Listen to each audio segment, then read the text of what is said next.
Attorney General Bondi, 6 days ago, you posted online, quote, "If you come for law enforcement, the Trump administration will come for you," end quote.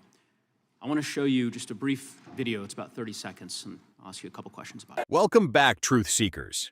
Today we're diving into a clip that perfectly encapsulates the breathtaking hypocrisy and deflection we often see from certain political figures. Grab your popcorn because Pam Bondi is about to put on a masterclass in avoiding accountability. Let's roll the tape. You guys are disgusting, man. Hey, you guys are disgusting. I'm former law enforcement. You're disgusting. You are the Nazi. You are the Gestapo. You can't see it because you're chasing your pension, right? Your pension, your retirement, right? That's what runs your life, your retirement. The sad thing is they're not even going to get their pension because it's going to be worthless. And shame on you. Shame on you. Shame on you. Yeah. Fuck that. Yeah.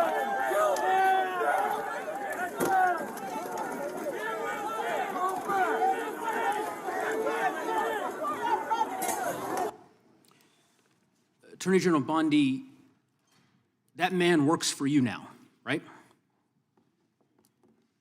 Who was that, Congressman? The man in that video, the one who was in the police-worn body cam footage, the one allegedly yelling, "Kill him," at police officers on January 6th, his name is Jared Wise. He does work for us. He works for you at the Department Yes, of Justice.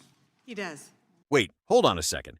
The chief law enforcement officer of the country hired someone who was recorded yelling "kill him" at police officers during an insurrection?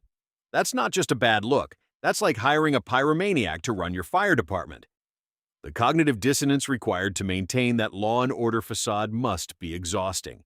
This is an individual whom a federal grand jury indicted for 2 felonies and 4 misdemeanors related to his participation in the attack on January 6th. One of those charges was forcibly assaulting, resisting, opposing, impeding, intimidating, and interfering with police with the intent to commit another felony. This is who you choose as the chief law enforcement officer of the United States of America to hire at the Department of Justice. Someone on video yelling "kill him" at police officers, right?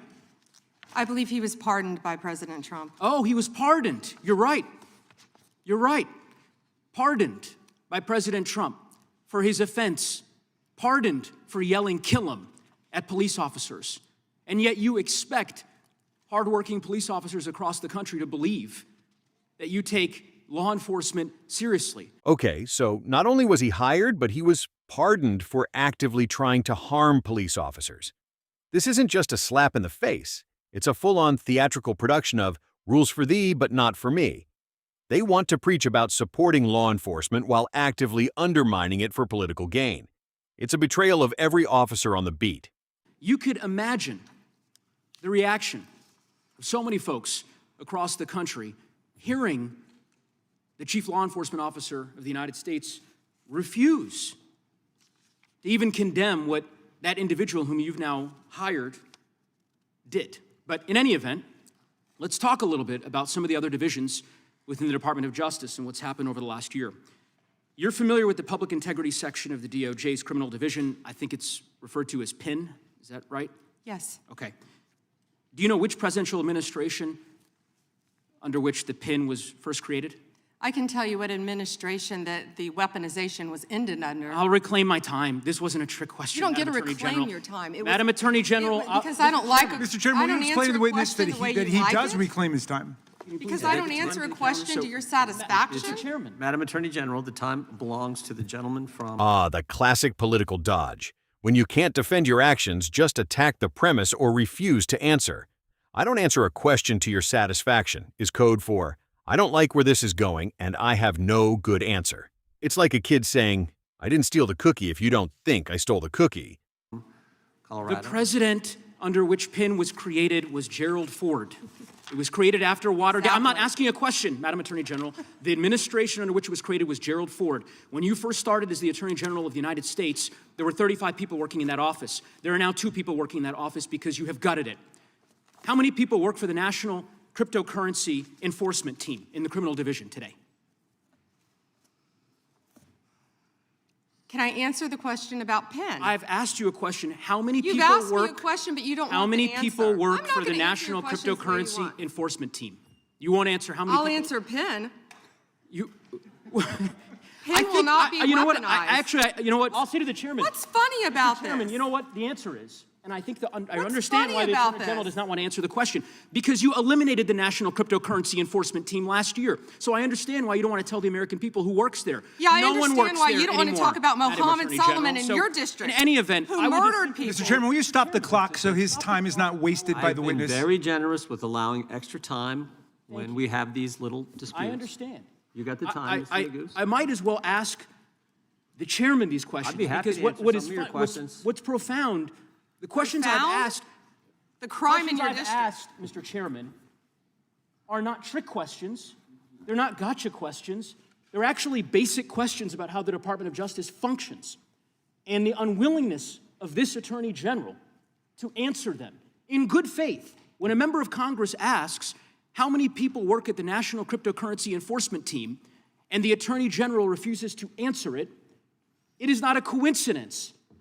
It's because she eliminated the team. Why?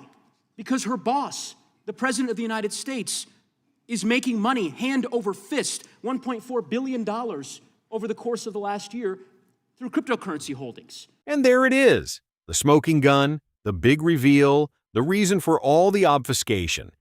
When your boss is raking in billions from crypto, suddenly a cryptocurrency enforcement team becomes inconvenient. It's not just a conflict of interest, it's a blatant disregard for public trust, all to protect a political patron's pocketbook. Disgraceful. I think what is happening at the Department of Justice is a disgrace, Mr. Chairman, and I would urge you to gain control of this hearing. With that, I yield back the balance of my time. Yeah. I would ask the gentleman, does he agree with the standing up of the Deputy Attorney General for dealing with fraud? That's something that's happened in this administration, first time. You talked about Penn.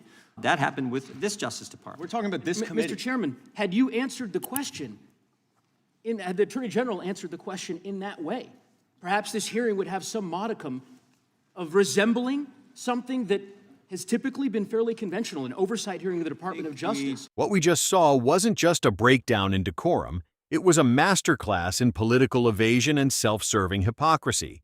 When the law and order crowd actively undermines law enforcement for personal or political gain, it exposes their entire platform as a sham.